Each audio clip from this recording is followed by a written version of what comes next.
Student, मेरा नाम सुभाष मिश्रा है। अब जैसा जानते हैं कि आप लोगों को हम जो है ना सिंपल इंटरेस्ट का सवाल बताते हैं, लेकिन आज सिंपल इंटरेस्ट से अलग हट करके एक सवाल है जिसे मैंने यूट्यूब पर देखा था और यूट्यूब पर ट्रिक से सवाल बनाया जा रहा था और ट्रिक में हम उस ट्रिक को समझने की कोशिश की, कुछ समझ नहीं पाए। 10 का 9, 9 का 1। अब ऐसा ट्रिक जो है ना, अगर आप कोई भारी सवाल है उसको ट्रिक से बनाना कोशिश कीजिएगा तो आप निश्चित ही उसमें फंस जाइएगा, क्योंकि यूट्यूब पर जो सवाल बतला रहा था वो तो मुझे कुछ समझ में नहीं आया। तो वैसे सवाल को आज हम प्रोसेस के साथ बताते हैं कि उस प्रोसेस की जानकारी अगर आपको है तो कोई कितना से कितना कठिन सवाल क्यों नहीं हो, आप उसे ज़रूर बना लेंगे। इसीलिए मेरा आप लोगों से अनुरोध है, निवेदन है कि ट्रिक को जाने अवश्य, लेकिन ट्रिक को जानने के पहले सवाल को प्रोसेस से कैसे बनाया जाता है उसको बिल्कुल जानें, क्योंकि आप ट्रिक भूल जाइएगा लेकिन प्रोसेस को कभी भूल नहीं चल सकते हैं। तो चलिए आज मैं उस सवाल के बारे को आप लोगों को बतलाता हूँ। सवाल है कि चावल के मूल्य में 25% की कमी होने पर कोई आदमी 600 रुपया में 10 किलो चावल अधिक खरीद सकता है। चावल का प्रति किलो घटा हुआ मूल्य ज्ञात करना है। तो चावल का मूल्य है, कोई मूल्य उसका ओरिजिनल मूल्य होगा, दाम होगा, उसमें जब 25% की कमी हो जाती है तो वो 600 रुपया में चावल जो खरीदने के लिए गया तो पहले जो 600 रुपया में चावल जितना किलो मिलता, तो घटे हुए मूल्य में जो 600 रुपया में उसको चावल मिला वो पहले मिले हुए चावल का 10 किलो चावल उसको ज़्यादा मिलता है। तो कहता है कि चावल का घटा हुआ मूल्य प्रति किलो क्या है। तो देखिए हम इसको प्रोसेस से स्टार्ट करते हैं। ये लंबा है तो जो होगा, लेकिन आप इसको समझ जाएंगे निश्चित रूप से। तो let the original price of 1 kg of rice be ₹X। Originally जब चावल का मूल्य था तो हम मान लिए हैं कि 1 kg चावल का मूल्य प्राइस जो है ना, that is cost price X rupees है। देन इन रुपीज़ आगे बढ़ते हैं। Then in ₹X we get 1 kg of rice. So in ₹1 we get 1/X kg of rice and so in ₹600 we get ₹600 divided by X kg of rice. ये जो original मूल्य पर अगर 1 kg चावल का मूल्य कॉस्ट प्राइस अगर X रुपया है तो 600 रुपीज़ में मुझे चावल कितना मिलेगा, 600/X kg of rice. Now जब प्राइस उसका रिड्यूस हो जाता है, price is reduced by 25%, so the amount to be कितना रिड्यूस हो जाएगा, तो amount to be reduced is as under 25% of X कितना होगा, 25x/100, दैट इज X इसको 25 को 100 से काटेंगे तो 25 1 जा 25 और 25 4 जा 100। तो 25% जब प्राइस में रिड्यूस हो, कितना रिड्यूस हो जाता है प्राइस, तो X/4। तो रिड्यूस्ड प्राइस क्या हो जाएगा, ओरिजिनल प्राइस अब माइनस प्राइस जो जितना परसेंट प्राइस रिड्यूस हुआ है, that is X minus X/4, that is ₹3X/4। अब X रुपया में 1 kg मिलता था पहले, अब 3X/4 रुपीज़ में 1 kg उसको चावल मिलेगा। Now we get 1 kg of rice in ₹3X/4। ये हो गया। तो अब उसको आगे आप बढ़िए। In ₹3X/4 we get 1 kg of rice. So in ₹1 we get 1 divided by 3X/4, that is 4/3X. So in ₹600 we get 4 into 600/3X kg। ये जब प्राइस अब रिड्यूस हो गया 25% से, तो 600 में हमें कितना चावल मिला, 4 into 600 divided bye 3X kg। अब ये जो चावल है, जो ओरिजिनल चावल जब चावल का मूल्य X रुपीज़ पर kg था, उससे ये 10 kg ज़्यादा होगा, यानी 4 into 600 divided bye 3X is 10 kg more than the price purchase for ₹600 at the original price. At the original price जो हम ₹600 में खरीदे हैं, that is 600 by x kg. So 4 into 600 by 3x will be equal to 600 by x, जो पहले का kg है, अब प्लस 10 kg मोर. इसको जब सिंप्लीफाई किए तो ये हो जाएगा 600 प्लस 10x बाय x हो जाएगा. अब इसको जब सिंप्लीफाई किए, सिंप्लीफाई करने के बाद 10x आया, 800 माइनस 600 दैट इज 200, इसीलिए x हो जाएगा 20. यानी ओरिजिनल प्राइस जो था 1 kg चावल का वो कितना था, ₹20.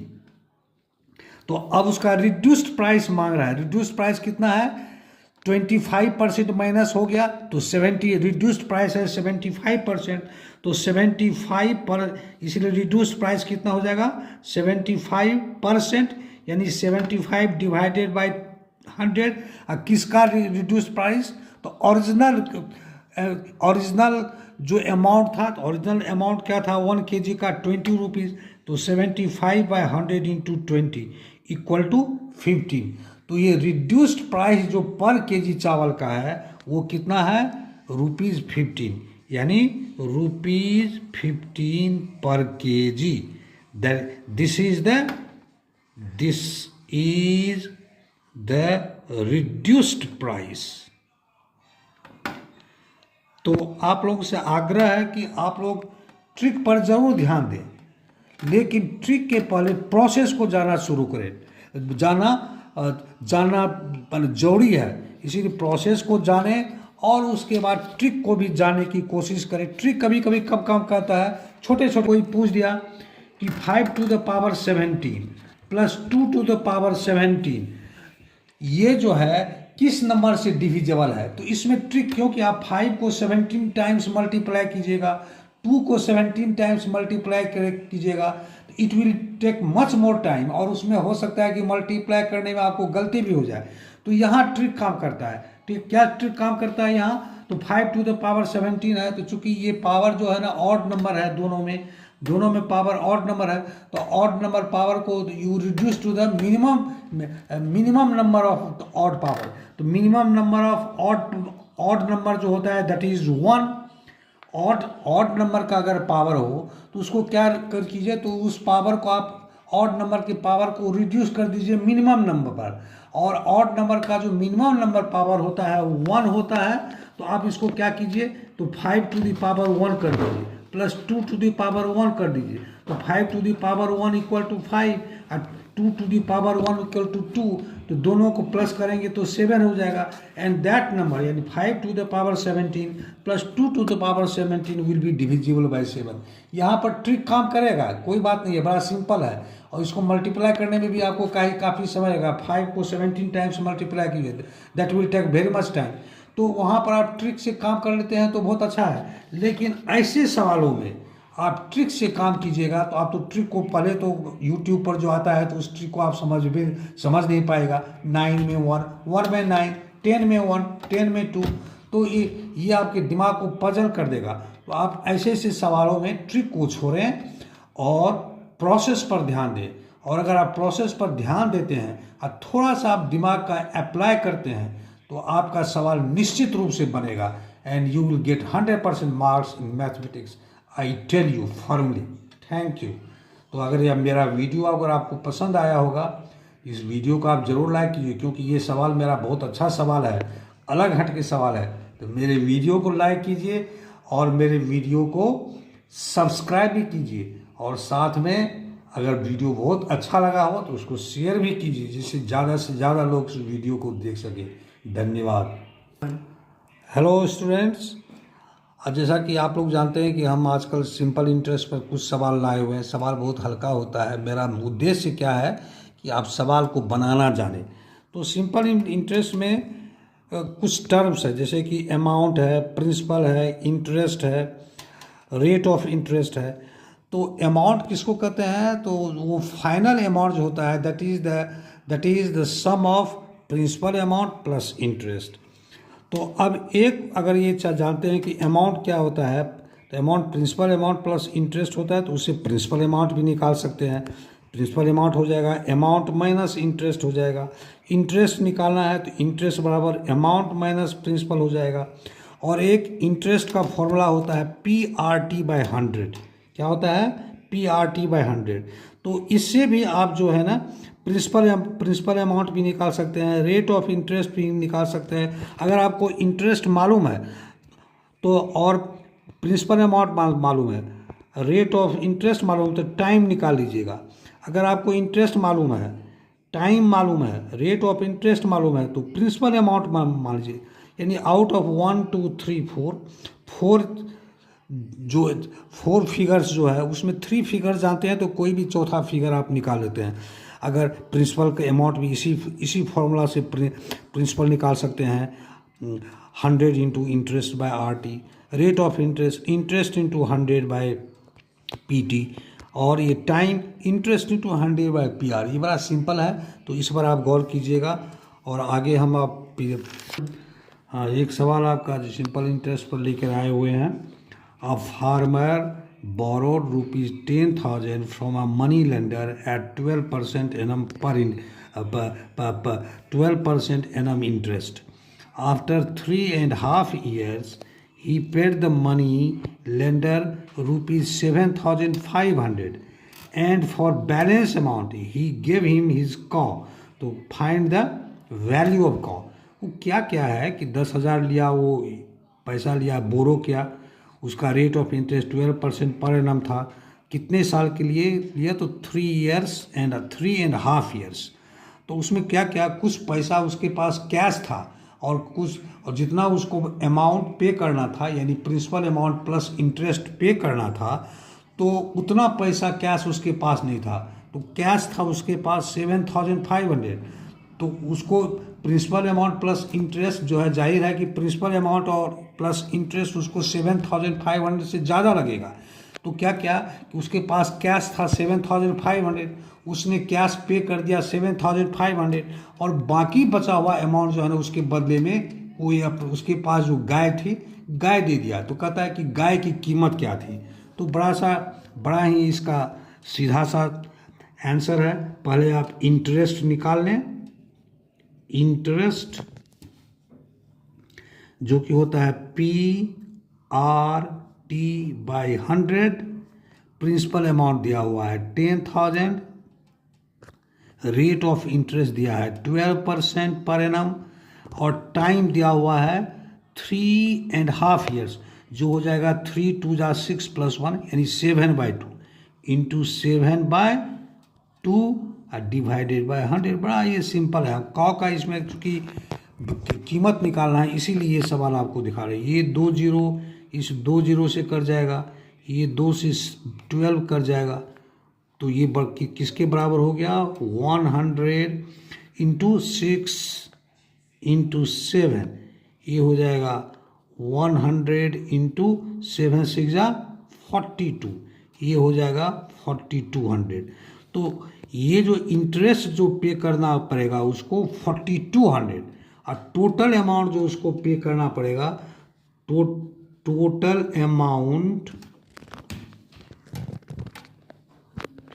टू बी पेड, ये क्या हो जाएगा? प्रिंसिपल यानी बोरोड अमाउंट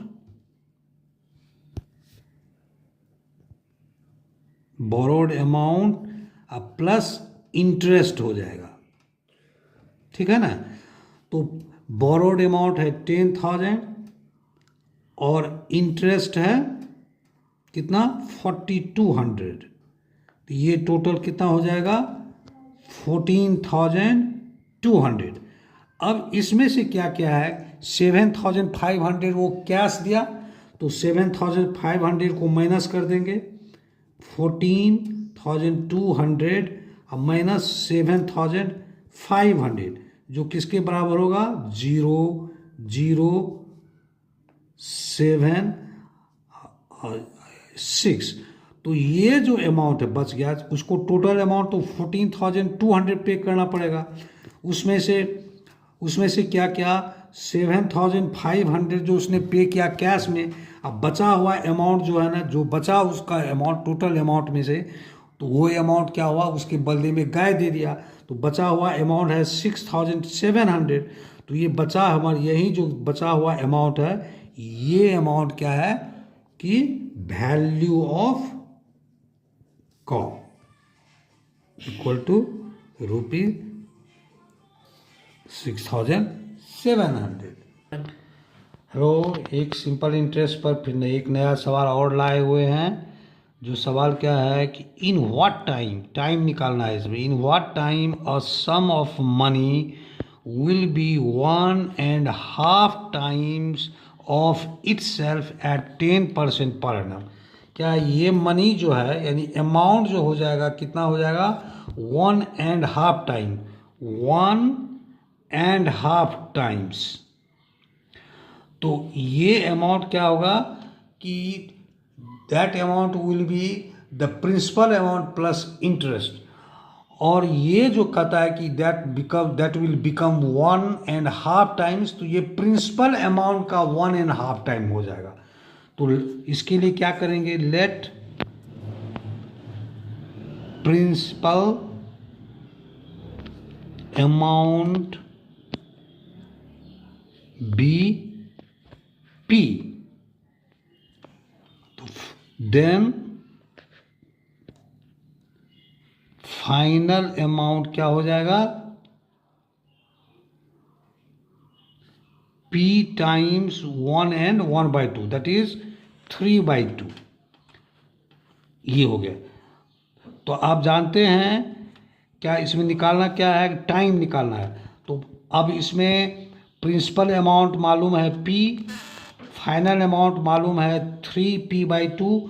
तो इससे इंटरेस्ट निकल जाएगा, इंटरेस्ट होगा final amount minus principal amount, that is 3P/2 minus P equal to 2, इसका एलसीएम हो जाएगा 3P minus 2P, P/2। Interest निकल गया। अब जब इंटरेस्ट निकल गया तो आप फॉर्मूला बैठाइए आराम से। Interest equal to PRT/100।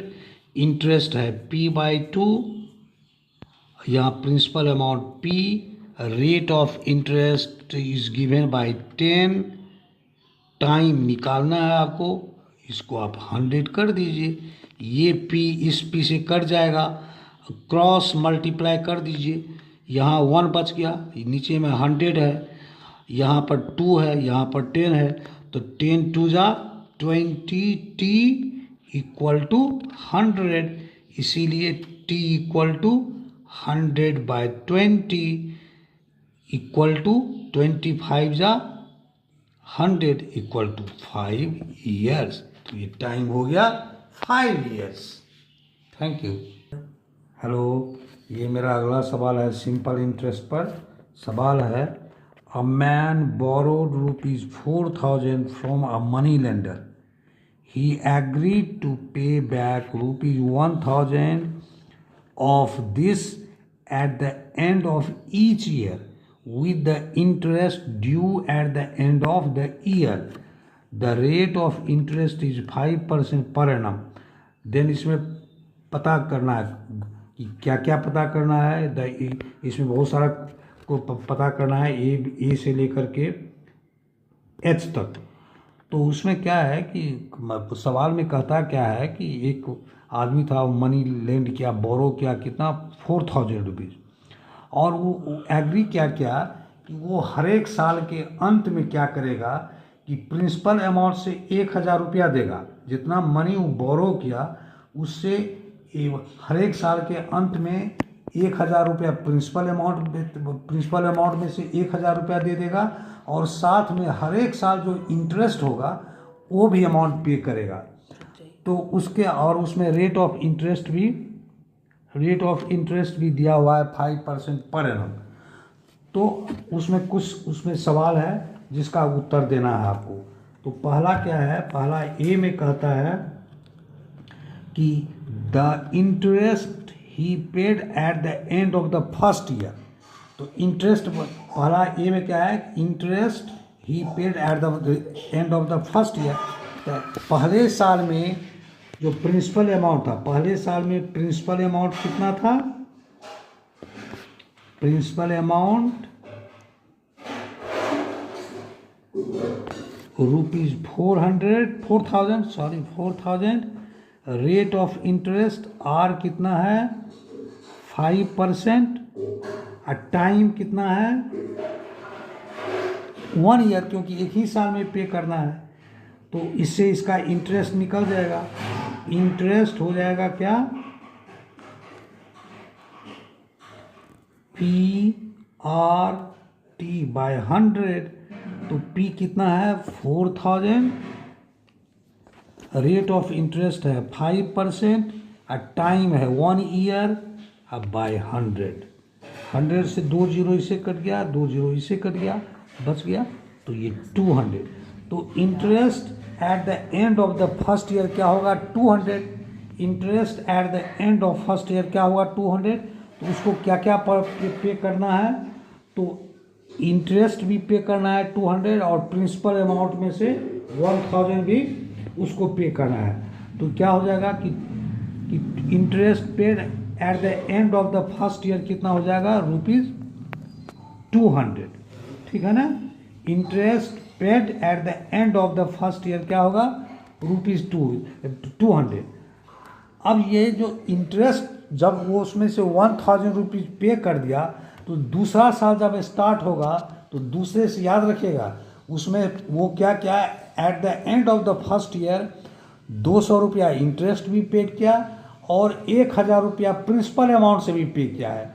इसका मतलब at the start of the second year principal amount 4000 में से 1000 घट जाएगा, ये याद रखिएगा। यानी at the start of the second year principal amount हो जाएगा 4000 माइनस 1000, दैट इज 3000। अब दूसरा क्या है कि the total amount he paid at the end of the first year. दूसरा टोटल अमाउंट, तो टोटल अमाउंट पेड क्या होगा, टोटल अमाउंट पेड वो हो जाएगा क्या principal amount, principal plus interest. Principal कितना लौटाता है 1000 और इंटरेस्ट लौटाएगा 200, तो टोटल अमाउंट पेड हो जाएगा 1200। तो बी नंबर का क्या आंसर हुआ, बी नंबर में कहता है कि total amount he paid at the end of the first year.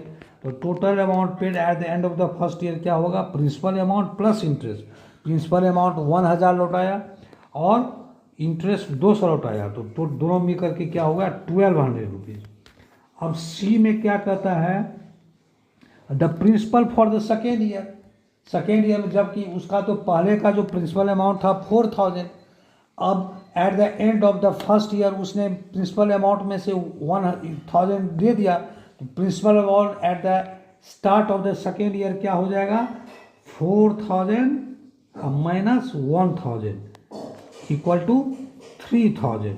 तो ये जो अमाउंट है ये अमाउंट होगा principal amount, principal amount at the start of second year. ये हो गया सी। अब डी क्या कहता है, डी में कहा कि the interest he paid for the second year. अब सेकेंड ईयर मतलब एक ही ईयर का, पहला ईयर का पे कर दिया, सेकेंड ईयर मतलब दूसरा ईयर, तो दूसरा ईयर में भी एक ही होगा। अब सेकेंड इसके लिए क्या हो जाएगा, प्रिंसिपल हो जाएगा 3000,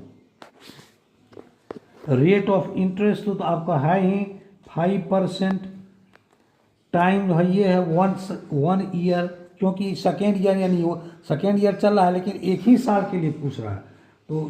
तो डी में पूछ रहा है क्या कि amount he paid at the no D ने डी कहाँ चला गया रे, the amount the interest he paid for second year. तो इसका इंटरेस्ट आप निकाल लीजिए, interest equal to PRT by 100, P होगा 3000, rate of interest 5, time 1 divided by 100। ये 20 इसे कट गया, 30 को 5 से तो 150। तो interest paid at for the second year क्या हो जाएगा, ₹150 हो जाएगा। ई में पूछा जा रहा है क्या, the amount he paid at the end of the third year. तो हमको जो है ना क्या करना है कि interest for the third year निकालना है। तो interest equal to PRT by 100, P है 2000, rate of interest 5, year 1 by 100, 20 ऊपर नीचे कट गया, दैट इज 100 रुपीज। तो ये interest at the end of the third year हो जाएगा 1000। अमाउंट टू बी पेड हो जाएगा, अमाउंट टू बी पेड हो जाएगा 1000 प्लस 100, दैट इज 1100। अब एफ में है क्या, एफ निकाला the amount he paid at the last year, है ना, the amount he paid at the last year. तो लास्ट ईयर का अमाउंट कितना पे करेगा, एफ में amount to be pay he paid at the end of the last year. तो balance कितना है, balance principal amount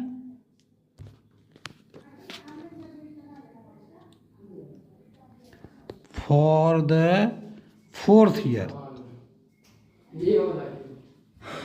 equal to 2000 minus 1000 equal to 1000। Interest हो जाएगा PRT बाय 100, ठीक है ना, PRT by 100, 1000 5 time 1 by 100, 20 cut गया, ये हो गया 50 रुपीज़। तो interest at the end of the fourth year 50 rupees हो गया। तो अमाउंट कितना मिलेगा, 1000 प्लस 50 जो कि होगा 1050 रुपीज़। जी में क्या पूछा जाता है कि the total amount paid by him, total amount paid by him. तो ये 1200 plus 1150 plus 1100 plus 1050 equal to 4500। और एच में क्या पूछा जा रहा है कि the total interest paid by him. तो total interest paid by him क्या होगा, 4500 माइनस 4000 इक्वल टू ₹500। आज के लिए इतना ही, फिर अगले बार मिलेंगे, लेकिन वो चैप्टर अलग होगा। सिंपल इंटरेस्ट का चैप्टर मैंने आज खत्म किया हुआ है, क्योंकि ज़्यादा इलैबोरेट करेंगे तो बहुत सारा सवाल आता है। आपको तो इंट्रोडक्शन देना है कि सिंपल इंटरेस्ट पर कैसे सवाल बनता है। वीडियो पसंद आया होगा तो इसको आप लाइक करें, सब्सक्राइब करें और साथ में शेयर भी करें इसे।